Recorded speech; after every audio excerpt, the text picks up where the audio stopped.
Federal MPs have been embarrassed by their latest pay rise. The base salary of backbenchers has leapt $50,000 in a year, and some admitted to Paul Bongiorno it's not a good look.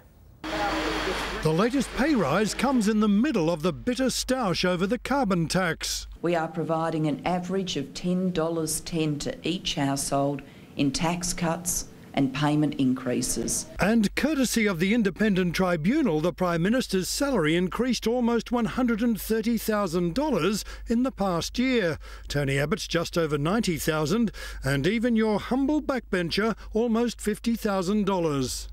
The PM gave the media the slip. The opposition leader is working for you. I am working to save them from a carbon tax. That's how I justify my salary. Visitors to Parliament House not convinced they're worth it. They don't do enough for what they earn.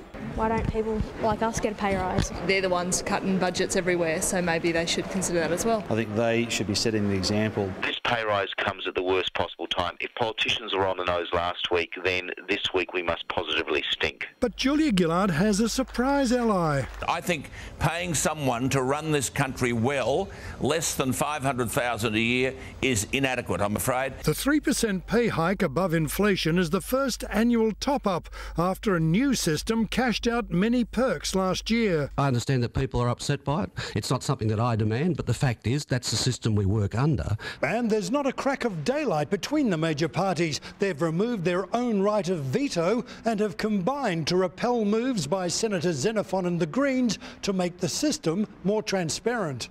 There's no provision to hand it back. Paul Bongiorno, 10 News.